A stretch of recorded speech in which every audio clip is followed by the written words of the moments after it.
I want to share two things with you this morning. ಈ ಬೆಳಗಿನ ಸಮಯದಲ್ಲಿ ಎರಡು ವಿಷಯಗಳನ್ನ ನಿಮ್ಮೊಟ್ಟಿಗೆ ಹಂಚಿಕೊಳ್ಳಲು ಇಷ್ಟಪಡ್ತೇನೆ. They are the first two promises in the New Testament. ಅವು ಹೊಸ ಒಡಂಬಡಿಕೆಯಲ್ಲಿ ಇರುವಂತ ಎರಡು ವಾಗ್ದಾನಗಳು. Moses brought the old covenant to Israel. ಮೋಶೆಯು ಹಳೆ ಒಡಂಬಡಿಕೆಯನ್ನ ತಂದನು ಇಸ್ರೇಲ್ಗೆ. Jesus, through the Holy Spirit, established a new covenant with man on the day of Pentecost. ಯೇಸು ಸ್ವಾಮಿ ಪವಿತ್ರಾತ್ಮನ ಮೂಲಕ ಪಂಚಶತಮ ದಿನದಂದು ಹೊಸ ಒಡಂಬಡಿಕೆಯನ್ನ ಮನುಷ್ಯರೊಟ್ಟಿಗೆ ಸ್ಥಾಪಿಸಿದರು. And many have not entered into that new covenant. ಆದರೆ ಅನೇಕರು ಇನ್ನೂ ಆ ಒಂದು ಹೊಸ ಒಡಂಬಡಿಕೆಯೊಳಗೆ ಪ್ರವೇಶ ಹೊಂದಿಲ್ಲ. I'm 85 years old now. ನನಗೀಗ 85 ವರ್ಷ ವಯಸ್ಸು. 66 years ago, when I was 19, I received Christ as my Savior. 66 ವರ್ಷಗಳ ಹಿಂದೆ ನಾನು 19ನೇ ವಯಸ್ಸಿನಲ್ಲಿರುವಾಗ ನಾನು ಯೇಸು ಕ್ರಿಸ್ತನನ್ನ ನನ್ನ ರಕ್ಷಕನನ್ನಾಗಿ ಸ್ವೀಕರಿಸಿಕೊಂಡನು. And 6 years after that, 60 years ago, ಇದರ 6 ವರ್ಷದ ನಂತರ ಅಂದ್ರೆ 66 ವರ್ಷಗಳ ಹಿಂದೆ the Lord called me to quit my job and serve Him full time. ಕರ್ತರು ನನ್ನನ್ನ ಕರೆದರು ಕೆಲಸವನ್ನ ಅಂದ್ರೆ ಉದ್ಯೋಗವನ್ನ ಬಿಟ್ಟು ತನ್ನನ್ನು ಸೇವೆ ಮಾಡಲು. And that's what I've been doing all these nearly 60 years. ಹತ್ರ 60 ವರ್ಷ ನಾನೀಗ ಅದನ್ನೇ ಮಾಡ್ತಾ ಇದ್ದೀನಿ. About 50 of those years or more have been in India. ಅದರಲ್ಲಿ 50 ವರ್ಷಕ್ಕಿಂತ ಹೆಚ್ಚು ನಾನು ಭಾರತ ದೇಶದಲ್ಲಿ ಸೇವೆ ಮಾಡಿದೆ. And I've been tremendously encouraged to see what the Lord has done. ಕರ್ತರು ಏನೆಲ್ಲ ಮಾಡಿದ್ದಾರಲ್ಲ ಅದರಿಂದ ನಾನು ಅದ್ಭುತವಾಗಿ ಪ್ರೋತ್ಸಾಹಗೊಂಡಿದ್ದೇನೆ. All the churches He's planted in many countries through the years. ಅನೇಕ ದೇಶಗಳಲ್ಲಿ ದೇವರು ತನ್ನ ಸಭೆಯನ್ನು ಸ್ಥಾಪಿಸಿದ್ದಾರೆ ಹಲವಾರು ವರ್ಷಗಳಲ್ಲಿ. But more than the joy of seeing people saved, there's something more that the Lord showed me which changed my life and changed the lives of many people with whom I've shared His word. ಜನರು ರಕ್ಷಣೆ ಹೊಂದುವುದರಲ್ಲಿ ನೋಡುವುದಕ್ಕೆ ಸಂತೋಷ ಪಡುವುದಕ್ಕಿಂತ ಇನ್ನೊಂದು ಹೆಚ್ಚಾಗಿ ಸಂತೋಷ ಪಡೋದು ಯಾವುದಪ್ಪ ಅಂದ್ರೆ ಅದನ್ನ ಕರ್ತರು ನನಗೆ ತೋರಿಸಿದ್ದಾರೆ. ಅದರಿಂದ ನನ್ನ ಜೀವಿತ ಬದಲಾಗಿದೆ ಮತ್ತು ಯಾರಿಗೆಲ್ಲ ಆತನ ವಾಕ್ಯವನ್ನು ಹಂಚಿಕೊಂಡಿದ್ದೀನಲ್ಲ ಅವರ ಜೀವಿತ ಕೂಡ ಬದಲಾಗಿದೆ. That's based on the two promises, the first two promises in the New Testament. ಅದು ಯಾವುದರ ಮೇಲೆ ಆಧಾರಗೊಂಡಿದೆಯಪ್ಪ ಅಂದ್ರೆ ಹೊಸ ಒಡಂಬಡಿಕೆಯಲ್ಲಿನ ಮೊದಲ ಎರಡು ವಾಗ್ದಾನಗಳಿಂದ. I'm sure all of you have at least read the Gospel of Matthew, the first book of the New Testament. ನನಗೆ ನಿಶ್ಚಯ ಇದೆ ನೀವೆಲ್ಲರೂ ಮತ್ತಾಯನು ಬರೆದ ಸುವಾರ್ತೆಯನ್ನ ಓದಿದ್ದೀರಿ ಅಂತ. ಅದು ಹೊಸ ಒಡಂಬಡಿಕೆಯ ಆ ಒಂದು ಮೊದಲ ಪುಸ್ತಕವಾಗಿದೆ. Do you all know the first two promises in the New Testament? ನಿಮಗೆಲ್ಲರಿಗೂ ಗೊತ್ತಿದೆ ಅಂದ್ಕೊಳ್ತೀನಿ ಹೊಸ ಒಡಂಬಡಿಕೆಯ ಮೊದಲ ಎರಡು ವಾಗ್ದಾನಗಳು. Well, let me share it with you. ನಾನು ನಿಮ್ಮೊಟ್ಟಿಗೆ ಅದನ್ನು ಹಂಚ್ಕೊಳ್ಳಕ್ಕೆ ಇಷ್ಟಪಡ್ತೇನೆ. The very first promise in the New Testament is in Matthew chapter 1. ಮೊದಲ ವಾಗ್ದಾನ ಹೊಸ ಒಡಂಬಡಿಕೆಯಲ್ಲಿ ಮತ್ತಾಯ 1ನೇ ಅಧ್ಯಾಯದಲ್ಲಿದೆ. It says there in verse 21, in the middle of that verse, 21ನೇ ವಚನ ಅದರ ಮಧ್ಯಭಾಗ, Jesus will save His people from their sins. ಯೇಸು ತನ್ನ ಜನರನ್ನು ಅವರ ಪಾಪಗಳಿಂದ ರಕ್ಷಿಸುವವನು ಎಂಬುದಾಗಿ ಅಲ್ಲಿದೆ. Now most Christians know that Jesus will save them from hell. ಅನೇಕ ಕ್ರೈಸ್ತರು ನಂಬಿಕೊಳ್ತಾರೆ ಯೇಸು ತಮ್ಮನ್ನು ನರಕದಿಂದ ತಪ್ಪಿಸಿ ಕಾಪಾಡ್ತಾನೆ ಅಂತ. But to be saved from hell is very different from being saved from our sins. ನಮ್ಮ ಪಾಪಗಳಿಂದ ರಕ್ಷಣೆ ಹೊಂದುವುದಕ್ಕಿಂತ ನರಕದಿಂದ ರಕ್ಷಣೆ ಹೊಂದುವಂತದ್ದು ಬಹಳ ವ್ಯತ್ಯಾಸವಾಗಿದೆ. Salvation from hell is in the future. ನರಕದಿಂದ ರಕ್ಷಣೆ ಹೊಂದುವಂತದ್ದು ಅದು ಭವಿಷ್ಯತ್. Salvation from sin is now. ಪಾಪದಿಂದ ರಕ್ಷಣೆ ಹೊಂದುವಂತದ್ದು ಈಗ ಪ್ರಸ್ತುತವಾಗಿದೆ. And the devil always tells us what's going to happen in the future. ಸೈತಾನನು ನಮಗೆ ಯಾವಾಗಲೂ ಹೇಳುವಂತದ್ದೇನಪ್ಪಾ ಅಂದ್ರೆ ಭವಿಷ್ಯತ್ನಲ್ಲಿ ಏನಾಗತ್ತೆ ಎಂಬುದಾಗಿ. So that we don't concentrate on what the Lord wants to do in us now. ಇವತ್ತು ನಮ್ಮ ಜೀವಿತದಲ್ಲಿ ಕರ್ತರು ಏನ್ ಕಾರ್ಯ ಮಾಡಬೇಕಂತ ಇಷ್ಟಪಡ್ತಾರಲ್ಲ ಅದರ ಕಡೆ ನಾವು ಗಮನ ಹರಿಸದೇ ಇರೋ ರೀತಿಯಲ್ಲಿ ಸೈತಾನನು ಮಾಡ್ತಾನೆ. So think about this promise. There's a lot of difference between saying Jesus will forgive your sin and He will save you from your sins. ಈ ವಾಗ್ದಾನದ ಕುರಿತಾಗಿ ನೀವು ಯೋಚಿಸ್ರಿ. ಯೇಸು ಸ್ವಾಮಿ ನಿಮ್ಮ ಪಾಪಗಳಿಂದ ನಿಮ್ಮನ್ನು ರಕ್ಷಿಸುತ್ತಾನೆ ಎಂದು ಹೇಳುವುದಕ್ಕೂ ಮತ್ತು ನಿಮ್ಮ ಪಾಪಗಳನ್ನ ಕ್ಷಮಿಸುತ್ತಾನೆ ಎಂದು ಹೇಳುವುದಕ್ಕೂ ವ್ಯತ್ಯಾಸ ಇದೆ. The second promise in the New Testament is in Matthew 3 and verse 11. ಎರಡನೇ ವಾಗ್ದಾನ ಹೊಸ ಒಡಂಬಡಿಕೆಯಲ್ಲಿ ಮತ್ತಾಯ 3:11 Jesus will baptize you in the Holy Spirit and fire. ಯೇಸು ಸ್ವಾಮಿ ನಿಮ್ಮನ್ನು ಪವಿತ್ರಾತ್ಮನಿಂದಲೂ ಬೆಂಕಿಯಿಂದಲೂ ಬಾಪ್ತಿಸ್ಮ ಮಾಡಿಸುವನು ಎಂಬುದಾಗಿ. Isn't it interesting that the Holy Spirit has put these two as the first promises in the New Testament? ಇದು ಒಂದು ಆಸಕ್ತಿಕರ ವಿಷಯ ಅಲ್ವಾ? ಹೊಸ ಒಡಂಬಡಿಕೆಯಲ್ಲಿ ಪವಿತ್ರಾತ್ಮನು ಈ ಒಂದು ಎರಡೂ ವಾಗ್ದಾನಗಳನ್ನ ಮೊದಲನೆಯದಾಗಿ ಇಟ್ಟಿದ್ದು. Moses came with an old covenant and Jesus came with a new covenant. ಮೋಶೆಯು ಹಳೆ ಒಡಂಬಡಿಕೆಯೊಂದಿಗೆ ಬಂದನು, ಯೇಸು ಸ್ವಾಮಿ ಹೊಸ ಒಡಂಬಡಿಕೆಯೊಂದಿಗೆ ಬಂದರು. And in the new covenant, it's not forgiveness of sins and going to heaven. ಹೊಸ ಒಡಂಬಡಿಕೆಯಲ್ಲಿ ಪಾಪವನ್ನ ಕ್ಷಮಿಸಿ ಪರಲೋಕಕ್ಕೆ ಹೋಗುವಂತದ್ದಷ್ಟೇ ಅಲ್ಲ, which is what most Christians think of as the gospel. ಅನೇಕ ಕ್ರೈಸ್ತರು ಇದನ್ನೇ ಸುವಾರ್ತೆ ಎಂಬುದಾಗಿ ಯೋಚನೆ ಮಾಡ್ತಾರೆ. That's a tremendous deception that the devil has put upon Christendom. ಸೈತಾನನು ಕ್ರೈಸ್ತತ್ವದಲ್ಲಿ ತಂದಿಟ್ಟಂತಹ ಅತಿ ದೊಡ್ಡ ವಂಚನೆಯಾಗಿದೆ ಇದು. To think that Jesus came just to forgive your sin and take you to heaven finally. No. ಇದ್ರ ಬಗ್ಗೆ ಯೋಚನೆ ಮಾಡ್ರಿ. ಯೇಸು ಸ್ವಾಮಿ ಕೇವಲ ಬಂದದ್ದು ನಿಮ್ಮ ಪಾಪಗಳನ್ನ ಕ್ಷಮಿಸಿ ಪರಲೋಕಕ್ಕೆ ತೆಗೆದುಕೊಂಡು ಹೋಗೋದು ಮಾತ್ರ ಇದ್ದಿದ್ರೆ ಇಲ್ಲ. It's because people have been blinded by the devil to these two promises.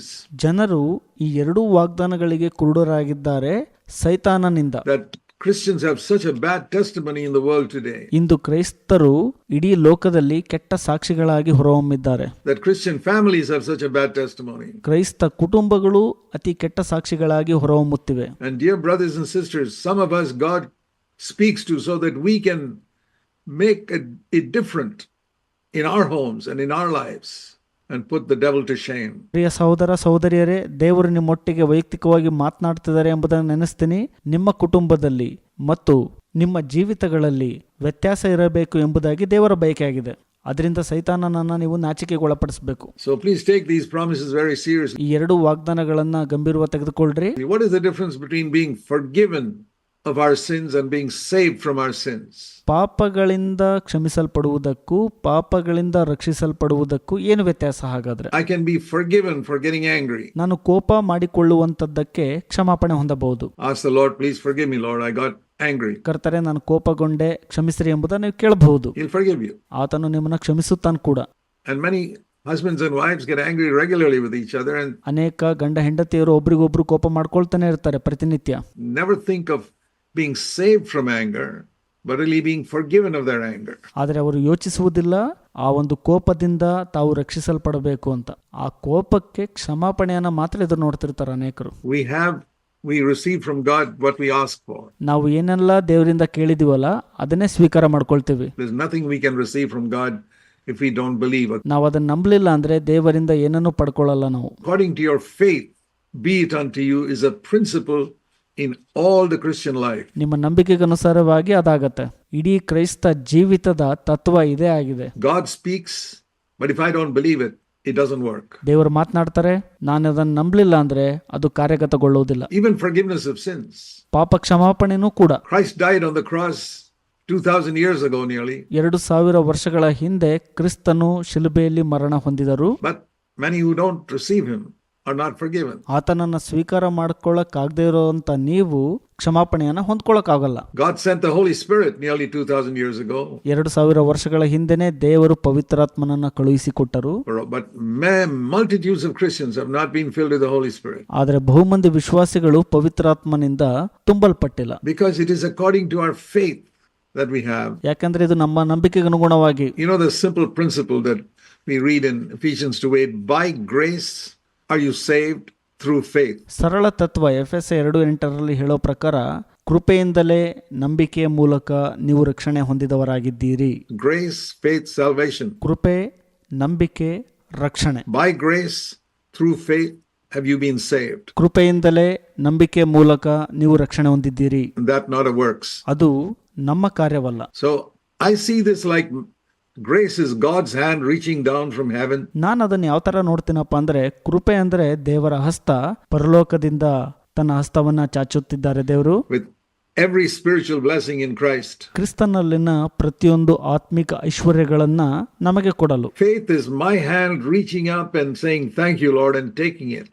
ನಂಬಿಕೆ ಅಂದ್ರೆ ನನ್ನ ಹಸ್ತ ಕರ್ತನ ಕಡೆಗೆ ಚಾಚಿ, ಕರ್ತರೆ ನಿಮಗೆ ಕೃತಜ್ಞತೆಗಳು ಎಂದು ಹೇಳಿ ಅವುಗಳನ್ನು ತೆಗೆದುಕೊಳ್ಳುವಂತದ್ದಾಗಿದೆ. If my faith does not reach up and take that, ಒಂದು ವೇಳೆ ನನ್ನ ನಂಬಿಕೆಯು ಚಾಚಿ ಅವುಗಳನ್ನು ತೆಗೆದುಕೊಳ್ಳಲಿಲ್ಲ ಅಂದ್ರೆ, God's hand is just stretched out and I remain empty. ದೇವರ ಹಸ್ತವು ಸುಮ್ಮನೆ ಚಾಚಿ ನಾನು ಅದರಿಂದ ಖಾಲಿಯಾಗಿ ತೆಗೆದುಕೊಳ್ತೇನೆ. And how much I receive depends on how much I have faith for. ನಾನು ಎಷ್ಟು ನಂಬಿಕೆಯನ್ನು ಹೊಂದಿದ್ದೇನಲ್ಲ ಅಷ್ಟಾಗಿ ಸ್ವೀಕರಿಸಿಕೊಳ್ತೇನೆ. Because the other principle in scripture is according to your faith be it unto you. ಸತ್ಯವೇದದ ಮತ್ತೊಂದು ತತ್ವ ಯಾವುದಪ್ಪ ಅಂದ್ರೆ ನಿಮ್ಮ ನಂಬಿಕೆಗೆ ಅನುಗುಣವಾಗಿ ಅದು ಆಗ್ಲಿ ಅಂತ. Jesus often said that. ಯೇಸು ಸ್ವಾಮಿ ಸಾಕಷ್ಟು ಬಾರಿ ಹೇಳಿದ್ದಾರೆ ಅದನ್ನ. So it's not according to how much God wants to give us.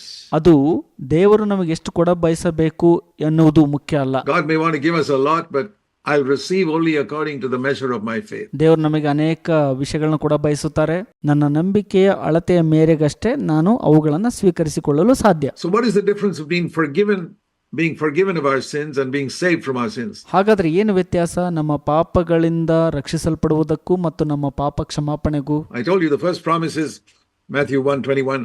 He will save his people from their sins. ಮತ್ತಾಯ 1:21 ಮೊದಲ ವಾಗ್ದಾನ ನಾನು ನಿಮಗೆ ಹೇಳಿದೆ, ಆತನು ತನ್ನ ಜನರನ್ನು ಅವರ ಪಾಪಗಳಿಂದ ರಕ್ಷಿಸುವನು. And when you read the scriptures, I want to encourage you to pray every time, Lord, give me revelation on your word. ನೀವು ಸತ್ಯವೇದದ ವಚನಗಳನ್ನ ಓದುವಾಗ ನಾನು ನಿಮಗೆ ಪ್ರೋತ್ಸಾಹ ಪಡಿಸೋದೇನಪ್ಪ ಅಂದ್ರೆ, ನೀವು ಪ್ರತಿ ಬಾರಿ ಪ್ರಾರ್ಥಿಸ್ರಿ, ಕರ್ತನೆ ನಿಮ್ಮ ವಾಕ್ಯದ ಮೇಲೆ ನನಗೆ ಪ್ರಕಟಣೆ ಕೊಡ್ರಿ ದೇವ್ರೆ ಅಂತ ಹೇಳ್ರಿ. Not just intellectual understanding. ಸುಮ್ಮನೆ ಬುದ್ಧಿವಂತಿಕೆಯಿಂದ ಅರ್ಥ ಮಾಡ್ಕೊಳ್ಳೋದು ಪ್ರಯೋಜನ ಇಲ್ಲ. There are multitudes of people who go to Bible schools and intellectually study the Bible. ಬಹು ಮಂದಿ ಬೈಬಲ್ ಸ್ಕೂಲ್ಗಳಿಗೆ ಹೋಗ್ತಾರೆ, ಬುದ್ಧಿವಂತಿಕೆಯಿಂದ ಅಧ್ಯಯನ ಮಾಡ್ತಾರೆ, ಅದನ್ನು ತಿಳ್ಕೊಳ್ತಾರೆ. Study the Greek and the Hebrew and all those languages, but who don't have revelation. Greek, ಹಿಬ್ರಿಯಾ ಎಂಬ ಭಾಷೆಗಳನ್ನು ಕೂಡ ಕಲಿತಾರೆ, ಆದರೆ ಅವರಿಗೆ ಪ್ರಕಟಣೆ ದೊರಕೋದಿಲ್ಲ. It's revelation from heaven that changes our life. ಪರಲೋಕದಿಂದ ಬರುವಂತ ಪ್ರಕಟಣೆಯು ನಮ್ಮ ಜೀವಿತವನ್ನ ಬದಲಾಯಿಸುತ್ತದೆ. You remember what the Lord told Peter? ಕರ್ತರು ಪೇತ್ರನಿಗೆ ಏನು ಹೇಳಿದ್ರಲ್ಲ ನೆನಪಿಡ್ರಿ. When Peter said, "You are the Christ, the Son of the living God," other people say they don't know who you are. Some say you're Jeremiah, some say you're Elijah. ಬೇರೆಯವರು ಹೇಳ್ತಾರೆ ನೀನು Elia ಮತ್ತು ಯೆರೆಮೀಯ ಅಂತ, ಆದರೆ ನಾನು ಹೇಳ್ತೀನಿ ನೀನು ಜೀವವುಳ್ಳ ದೇವರ ಮಗನು, ಕ್ರಿಸ್ತನು ಎಂಬುದಾಗಿ ಪೇತ್ರನು ಯೇಸುವಿಗೆ ಹೇಳ್ತಾನೆ. But Peter said, "I know you're the Christ, the Son of the living God." ಆದರೆ ಪೇತ್ರನು ಹೇಳುತ್ತಾನೆ ನೀನು ಜೀವವುಳ್ಳ ದೇವರ ಮಗನು ಎಂಬುದಾಗಿ. And Jesus said to Peter, "Blessed are you, Simon, because flesh and blood did not reveal this to you." ಯೇಸು ಸ್ವಾಮಿ ಪೇತ್ರನಿಗೆ ಹೇಳ್ತಾರೆ ನೀನು ಧನ್ಯನು, ಯಾಕೆಂದ್ರೆ ಮಾಂಸ ರಕ್ತವು ಇದನ್ನ ಪ್ರಕಟಿಸುವುದಿಲ್ಲ ಅಂತ. In other words, your human cleverness did not reveal this to you, but my Father from heaven gave you a revelation. ನಿಮ್ಮ ಮಾನವನ ಬುದ್ಧಿವಂತಿಕೆಯು ಇದನ್ನ ಪ್ರಕಟಿಸುವುದಿಲ್ಲ ಎಂಬುದಾಗಿ ಯೇಸು ಹೇಳಿದರ ಅರ್ಥ, ನನ್ನ ಪರಲೋಕದ ತಂದೆಯು ನಿನಗೆ ಪ್ರಕಟಣೆ ಕೊಟ್ಟಿದ್ದಾರೆ. Revelation is the great word in the New Testament. ಹೊಸ ಒಡಂಬಡಿಕೆಯಲ್ಲಿ ಪ್ರಕಟಣೆಯು ದೊಡ್ಡ ಪದವಾಗಿದೆ. Not understanding. ತಿಳುವಳಿಕೆ ಅಲ್ಲ. We read about understanding in the book of Proverbs. ಜ್ಞಾನೋಕ್ತಿಗಳ ಪುಸ್ತಕದಲ್ಲಿ ನಾವು ತಿಳುವಳಿಕೆ ಕುರಿತಾಗಿ ಓದುತ್ತೇವೆ. Yes, understanding is important. ತಿಳುವಳಿಕೆಯು ಬಹಳ ಮುಖ್ಯ, ಇಲ್ಲ ಅಂತಲ್ಲ. That's what the scribes had. ಅದನ್ನೇ ಶಾಸ್ತ್ರಿಗಳು ಕೂಡ ಹೊಂದಿದ್ದರು. They studied and studied and studied the Old Testament. ಅವರು ಹಳೆ ಒಡಂಬಡಿಕೆಯನ್ನು ಅಧ್ಯಯನ ಮಾಡ್ತಾ ಇದ್ರು ತುಂಬಾ. And they had a lot of understanding, but they still crucified Jesus Christ. ಅವರು ಹೆಚ್ಚು ತಿಳುವಳಿಕೆಯನ್ನು ಹೊಂದಿದ್ರು, ಹಾಗಿದ್ರೂ ಕೂಡ ಯೇಸು ಸ್ವಾಮಿಯನ್ನ ಶಿಲುಬೆಗೆ ಏರಿಸಿದ್ರು. But revelation is different. ಆದರೆ ಪ್ರಕಟಣೆಯು ವ್ಯತ್ಯಾಸವಾಗಿದೆ. Peter was not a scholar. ಪೇತ್ರನು ಶಾಸ್ತ್ರಿಗಳಾಗಿರಲಿಲ್ಲ. He could not have a Bible competition with those scribes. They would have beaten him outright. ಪೇತ್ರನು ಶಾಸ್ತ್ರಿಗಳೊಟ್ಟಿಗೆ ಸತ್ಯವೇದದ ಆ ಒಂದು ಚರ್ಚೆಗೆ ಇಳಿದಿದ್ರೆ ಅವರು ಪೇತ್ರನನ್ನ ಸೋಲಿಸ್ಬಿಡ್ತಿದ್ರು. But Peter got revelation. ಆದ್ರೆ ಪೇತ್ರನು ಪ್ರಕಟಣೆ ಹೊಂದಿದ್ದನು. And he saw things which those scribes did not see. ಆ ಶಾಸ್ತ್ರಿಗಳು ಏನ್ ನೋಡಲು ಅಶಕ್ತರಾಗಿದ್ದರಲ್ಲ ಅದನ್ನ ಪೇತ್ರನು ನೋಡಿದನು. And that's what we need. ಅದೇ ನಮಗೆ ಅವಶ್ಯವಾಗಿರುವಂತದ್ದು. Paul prayed for the Ephesian Christians. ಪೌಲನು ಎಫೆಸದ ಕ್ರೈಸ್ತರಿಗೆ ಪ್ರಾರ್ಥಿಸ್ತಾನೆ. In Ephesians 1 saying, "I pray that God will give you the spirit of revelation." ಎಫೆಸ 1:17 ಪೌಲನು ಹೇಳ್ತಾನೆ ಪ್ರಕಟಣೆಗಳ ಆತ್ಮವನ್ನು ನಿಮಗೆ ಅನುಗ್ರಹಿಸಲಿ ಅಂತ. And that's what I pray for myself and for all of you and for wherever I preach. I say, Lord, ಅದಕ್ಕಾಗಿ ನನಗಾಗಿ ಮತ್ತು ನಿಮ್ಮೆಲ್ಲರಿಗಾಗಿ ನಾನು ಎಲ್ಲೇ ಹಂಚಿಕೊಂಡ್ರು ಕೂಡ ಅದನ್ನೇ ಪ್ರಾರ್ಥಿಸ್ತೇನೆ. they can understand my words. It goes from my head, my brain to their brain. ಅವರು ನನ್ನ ಮಾತುಗಳನ್ನು ಅರ್ಥ ಮಾಡ್ಕೋಬಹುದು, ಹೋಗ್ಬಹುದು.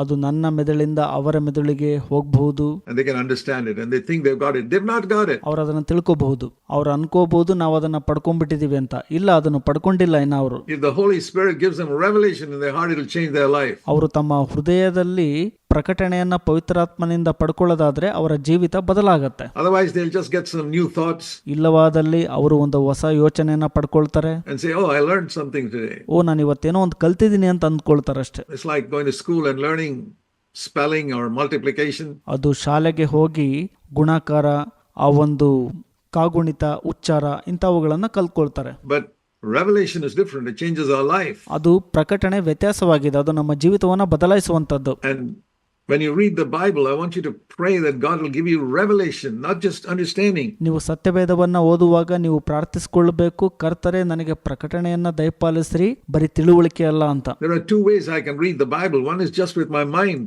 ನಾನು ಎರಡು ವಿಧದಲ್ಲಿ ಸತ್ಯವೇದವನ್ನು ಓದಬಹುದು. ಒಂದು ನನ್ನ ಮನಸ್ಸಿನಲ್ಲಿ, And the other is to pray, open my eyes, Lord, that I may see wondrous things out of your word. ಮತ್ತೊಂದು, ಕರ್ತರೆ ನನ್ನ ಕಣ್ಣನ್ನ ತೆರೀರಿ, ನಾನು ಈ ವಾಕ್ಯದ ಅದ್ಭುತಗಳನ್ನ ಪಡ್ಕೋಬೇಕು ಅಂತ ಪ್ರಾರ್ಥಿಸ್ಬೇಕು ನೀವು. And that's how I pray even today. ಆ ರೀತಿಯಾಗಿ ನಾನು ಇವತ್ತು ಕೂಡ ಪ್ರಾರ್ಥಿಸ್ತೀನಿ. Even though I've been studying the Bible every day for 66 years almost. ನಾನು 66 ವರ್ಷಗಳಿಂದ ಸತ್ಯವೇದವನ್ನ ಪ್ರತಿದಿನ ಓದ್ತೇನೆ, ಯಾವಾಗ್ಲೂ. And I'm constantly getting revelation. ಪ್ರತಿ ಬಾರಿ ನಾನು ಸತತವಾಗಿ ಪ್ರಕಟಣೆಗಳನ್ನ ದೊರಕಿಸಿಕೊಳ್ಳುತ್ತೇನೆ. Now, even today, when I was preparing for this message, ಇವತ್ತು ಕೂಡ ಈ ಸಂದೇಶಕ್ಕಾಗಿ ನಾನು ಸಿದ್ಧಗೊಳ್ಳುವಾಗ I was reading Matthew 1:21. ಮತ್ತಾಯ 1:21 ನಾನು ಓದುತ್ತಿದ್ದೆ. And it says there, Mary will bear a son. ಅಲ್ಲಿ ಹೇಳತ್ತೆ, ಮರಿಯಳು ಒಬ್ಬ ಮಗನನ್ನ ಹೆರುವಳು ಅಂತ. And you will call his name Jesus.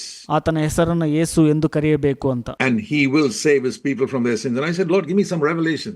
ಆತನು ತನ್ನ ಜನರನ್ನ ಪಾಪಗಳಿಂದ ರಕ್ಷಿಸುವನು. ಕರ್ತರೆ, ಇದ್ರ ಬಗ್ಗೆ ನಂಗೆ ಸ್ವಲ್ಪ ಪ್ರಕಟಣೆ ಕೊಡ್ರಿ ಅಂತ ಕೇಳಿದೆ. Something I haven't seen before in this verse. ನಾನು ಈ ವಚನದಲ್ಲಿ ಹಿಂದೆಂದೂ ನೋಡಿಲ್ಲ ಆತರ. I mean, I've read this verse for 66 years. 66 ವರ್ಷಗಳಿಂದ ಈ ವಚನವನ್ನ ನಾನು ಓದಿದ್ದೇನೆ. And the Lord showed me something in that verse today. ಕರ್ತರು ಇವತ್ತು ಕೂಡ ಆ ವಚನದಲ್ಲಿ ಏನೋ ಒಂದು ಹೊಸದನ್ನ ತೋರಿಸಿದ್ರು ನಂಗೆ. And that was, ಅದು ಏನಪ್ಪಾ ಅಂದ್ರೆ, just like it says in the first part of the verse, ಆ ಮೊದಲ ಭಾಗ ಹೇಳೋ ಪ್ರಕಾರ, that Mary will, W-I-L-L, will bear a son. ಮರಿಯಳು ಅಂದ್ರೆ ಆಕೆಯು ಒಬ್ಬ ಮಗನನ್ನು ಹೆರುವಳು. The second part of that verse, Jesus will save you from your sin. ಎರಡನೇ ಭಾಗ ವಚನದ್ದು, ಯೇಸು ಅಂದ್ರೆ ಆತನು ತನ್ನ ಜನರನ್ನು ಅವರ ಪಾಪಗಳಿಂದ ರಕ್ಷಿಸುವನು ಅಂತ. It's as certain as the other. ಅದು ಒಂದಕ್ಕೊಂದು ಮುಂದಾಗಿ ತಿಳಿಸುವಂತದ್ದು. Did Mary bear a son? Yes. ಮರಿಯಳು ಮಗುವನ್ನ ಹೆರುವಳ? The promise was she will, and she did bear a son. ಹೌದು, ವಾಗ್ದಾನ ಹೇಳತ್ತೆ ಅವಳು ಹೆರುವಳು ಅಂತ, ಆಕೆ ಹೆರುತ್ತಾಳೆ. Now the second part of that verse, he will save you from your sins. Can he do it? ಆ ವಚನದ ಎರಡನೇ ಭಾಗ, ಆತನು ನಿಮ್ಮ ಪಾಪಗಳಿಂದ ರಕ್ಷಿಸುವನ, ಆತನ ಮಾಡ್ತಾನ? Yes, he'll do it. ಹೌದು, ಖಂಡಿತ ಆತನು ಮಾಡ್ತಾನೆ. But ಆದ್ರೆ it wasn't automatic.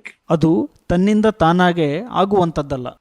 When the angel came to Mary and told her, ದೂತರು ಮರಿಯಳ ಬಳಿಗೆ ಬಂದಾಗ ಆಕೆಗೆ ಹೇಳ್ತಾರೆ, you're going to bear a son. ನೀನು ಮಗುವನ್ನ ಹೆರುವಿ ಅಂತ. You know, a virgin bearing a child would be the most scandalous thing in Nazareth. ಕನ್ಯೆಯು ಮಗುವನ್ನ ಹೇರುವಂತದ್ದು ನಜರೇತಿನಲ್ಲಿ ಬಹಳ ಒಂದು ಅಕ್ರಮವಾದಂತ ಒಂದು ವಿಷಯವಾಗಿತ್ತದು. And Mary knew as a young girl what it would cost her.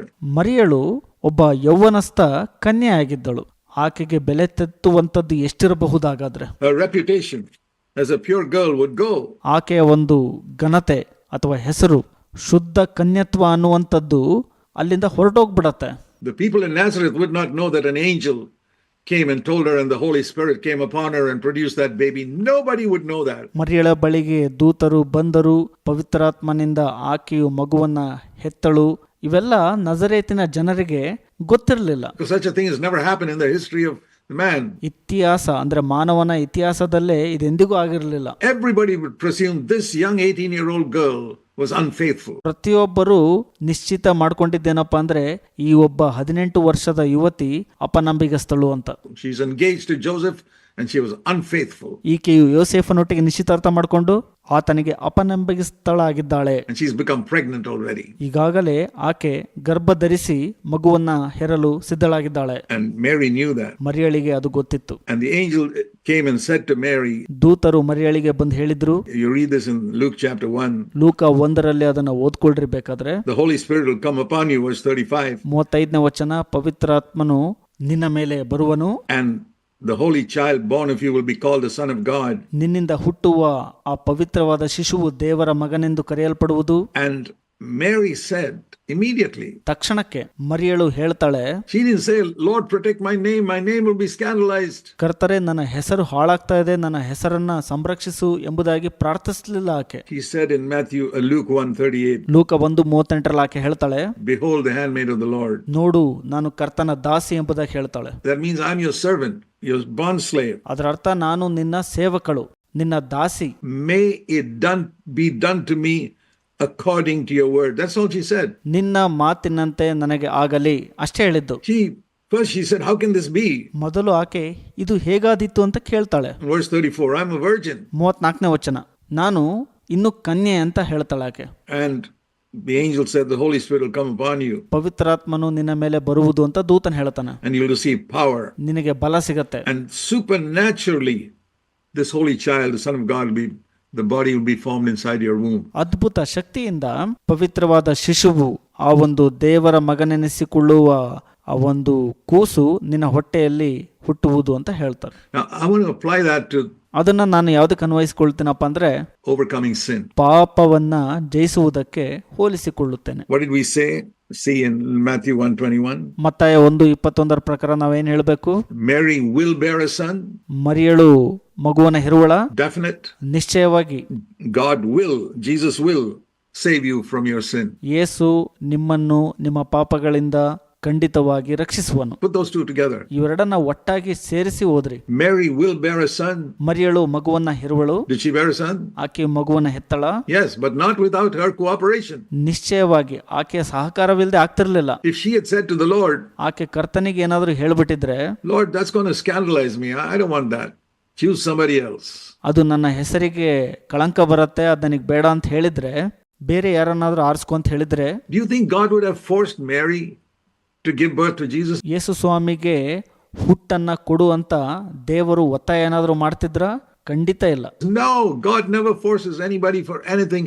He doesn't even force people to go to heaven. ದೇವರು ಯಾರಿಗೂ ಕೂಡ ಯಾವುದಕ್ಕೂ ಒತ್ತಾಯ ಮಾಡೋಲ್ಲ.